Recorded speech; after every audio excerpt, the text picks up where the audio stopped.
તો સુરેન્દ્રનગર જિલ્લાના દશાડા તાલુકામાં ચાબલી નદીના પ્રચંડ પ્રવાહ વચ્ચે 6 બાળકો અને 2 યુવકોને લઈ જઈ રહેલું ટ્રેક્ટર અચાનક પલટી ખાઈ જતા અફરાતફરી મચી ગઈ। પાણીનો પ્રવાહ વધુ હોવા છતાં ટ્રેક્ટર મારફતે નદી પાર કરાવવાનો પ્રયાસ કરવામાં આવ્યો હતો, પરંતુ ટ્રેક્ટર પાણીમાં તણાઈ ગયું। ઘટનાની જાણ થતાં જ ગામના યુવકો અને સ્થાનિકોએ તાત્કાલિક બચાવ કામગીરી હાથ ધરી અને ટ્રેક્ટરની મદદથી તમામ 6 બાળકો અને 2 યુવકોને સુરક્ષિત રીતે પાણીના પ્રવાહમાંથી બહાર કાઢવામાં આવ્યા। સ્થાનિકોની સમય સૂચકતા અને બહાદુરીના કારણે મોટી દુર્ઘટના ટળી હતી।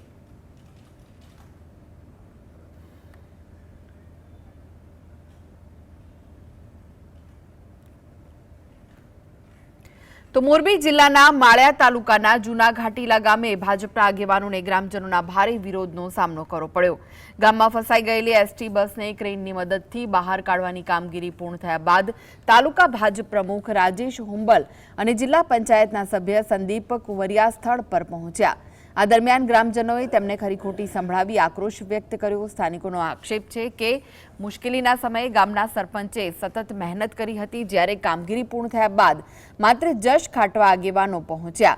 સમગ્ર ઘટનાને લઈને ગામમાં ભારે રોષનો માહોલ જોવા મળ્યો અને લોકોએ પોતાના સંતોષનો ખુલ્લેઆમ વ્યક્ત કર્યો હતો।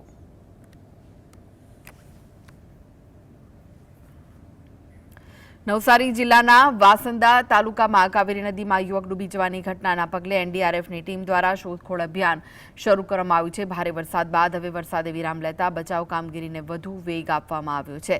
વાસંદાના મોટી વાલઝર પુલ નજીકથી યુવાન નદીના પાણીમાં ખાબક્યો હતો અને જે માહિતી મળી રહી છે તે મુજબ વિકેશ કાંતિલાલ પટેલ નામનો યુવાન કાવેરી નદીમાં ડૂબી ગયો હતો। ઘટનાની જાણ થતાં સ્થાનિક તંત્ર અને બચાવ ટીમો તાત્કાલિક ઘટના સ્થળે પહોંચી હાલ એનડીઆરએફના જવાનો દ્વારા આધુનિક સાધનોની મદદથી નદીના પ્રવાહમાં યુવકના મૃતદેહની શોધખોળ શરૂ કરવામાં આવી રહી છે।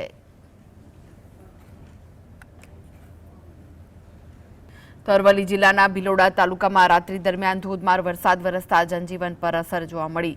વહેલી પરોઢે માત્ર 2 કલાકમાં અંદાજે 3 ઇંચ વરસાદ નોંધાતા અનેક નીચાણવાળા વિસ્તારોમાં પાણી ભરાઈ ગયા। ભારે પવન કડાકા ભડાકા સાથે વરસેલા વરસાદના કારણે ભિલોડાની ઇન્દ્રાશી નદીમાં નવા નીરની આવક થઈ। બીજી તરફ શામળાજી પંથકમાં પણ રાત્રિ દરમિયાન અંદાજે 2 ઇંચ વરસાદ નોંધાયો।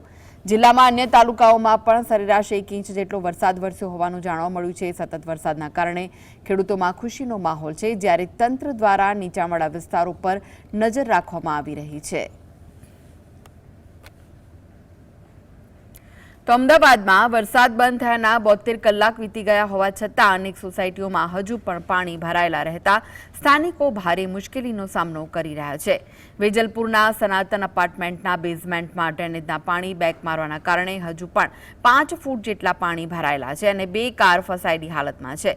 પાણીના નિકાલ માટે તંત્ર દ્વારા કોઈ જ વ્યવસ્થા કરવામાં આવી નથી કે મદદ પૂરી પાડવામાં આવી નથી।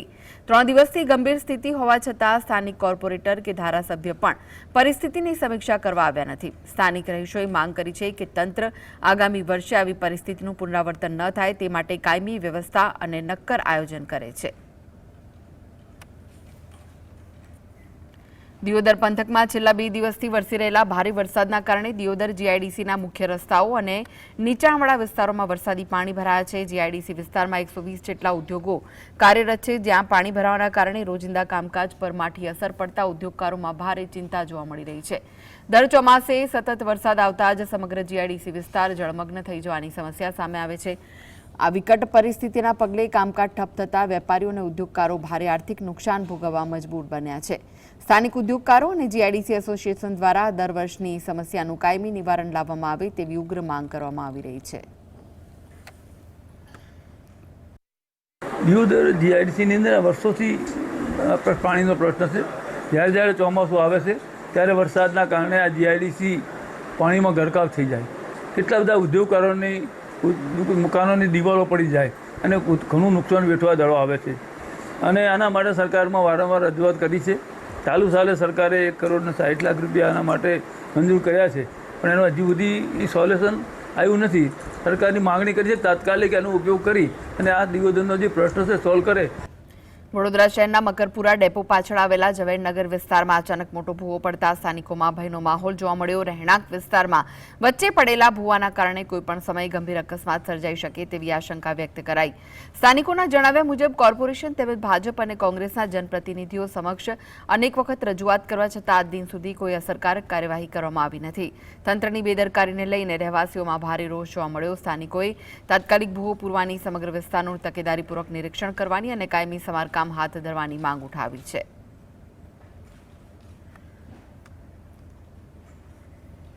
વડોદરા શહેરમાં વરસાદે જ તંત્રના મોજશોખ અને વિકાસના દાવાઓની પોલ ખોલી નાખી. શહેરના મુખ્ય એવા અક્ષર ચોક વિસ્તારમાં રસ્તાઓ પર મસ્ત મોટા ખાડાઓ પડી જતા વાહન ચાલકો ભારે મુશ્કેલીનો સામનો કરી રહ્યા છે.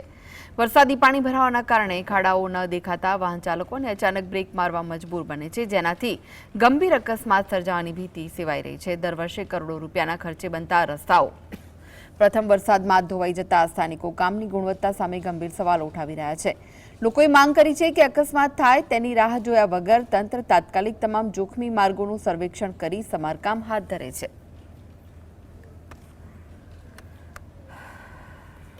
તો ઉપરવાસમાં પડેલા સારા વરસાદના કારણે મહેસાણા સ્થિત ધરોઈ ડેમમાં પાણીની નવી આવક શરૂ થઈ ગઈ, જેમાં સવારે 8 વાગ્યા સુધીમાં 1528 ક્યુસેક પાણીની આવક નોંધાઈ. આ નવી પાણીની આવકના પગલે ધરોઈ ડેમની વર્તમાન જળ સપાટી 605.41 ફૂટે પહોંચી હતી, જ્યારે ડેમમાં હાલ પાણીનો કુલ સ્ટોરેજ 46.45% જેટલો થયો.